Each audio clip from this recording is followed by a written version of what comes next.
بحثنا بعنوان إصلاح الواقع لا يعد خروجاً على الدين. فكيف لنا أن نفسر هذا التصرف وهو أن المجتمع الذي يبكي على الحسين وآل الحسين وهو الثائر من أجل. أعوذ بالله تعالى من الشيطان الرجيم. بسم الله الرحمن الرحيم.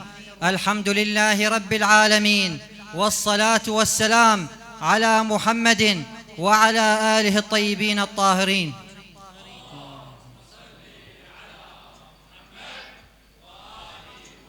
بحثنا بعنوان إصلاح الواقع لا يعد خروجاً على الدين.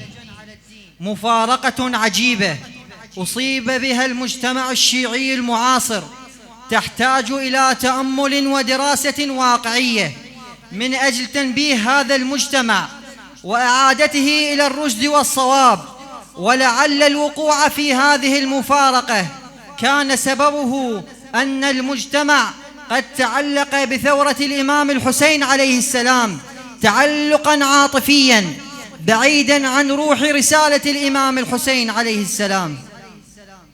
فكيف لنا أن نفسر هذا التصرف وهو أن المجتمع الذي يبكي على الحسين وآل الحسين وهو الثائر من أجل الإصلاح نفس هذا المجتمع يرفض أي حركة إصلاحية لأي عالم رباني يريد أن يعيد لثورة الطف هيبتها وتطبيق مفاهيمها على أرض الواقع. والأشد أن هذا المجتمع واقع تحت وطأة الفساد والمفسدين ومحروم من أبسط حقوقه. لذلك لا يوجد تفسير لهذه المفارقة وهذا التناقض إلا أمراً واحداً، وهو إن هذا المجتمع تعلق بالقشور من ثورة سيد الشهداء والعواطف والدمعة، وأيضاً قد وقع تحت تجهيل ماكينة إعلامية ضخمة ومنابر منحرفة جعلت الناس تعيش الخرافة والأساطير والتسطيح، بحيث إنها استطاعت أن تحول ثورة الإمام الحسين عليه السلام إلى شعائر خاوية لا تسمن ولا تغني من جوع. وعلى العكس فإن الثورة في فهم المصلحين لها أبعاد مختلفة تماماً.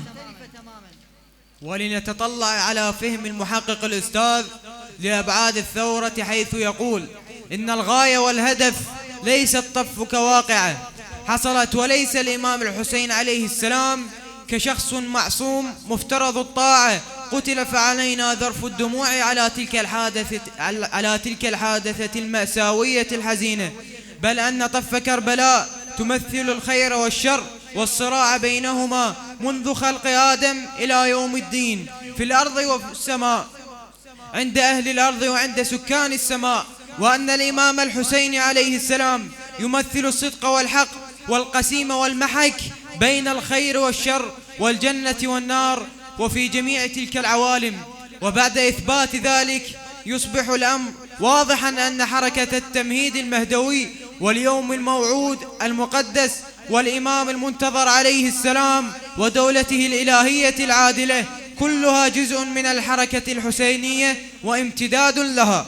فالحركة الحسينية وقائدها عليه السلام والحركة المهدوية وقائدها عليه السلام هي الهدف والغاية المقدسة التي وجدنا بل خلقت السماوات والأرض من أجلها، والتي ننال بها القرب والرضا الإلهي والتفضل والتشرف للكون في الحضرة القدسية للجليل الأعلى جلت قدرته مع الأنبياء والأئمة والصالحين صلوات الله عليهم أجمعين. والحمد لله رب العالمين، والصلاة والسلام على محمد وعلى آله الطيبين الطاهرين.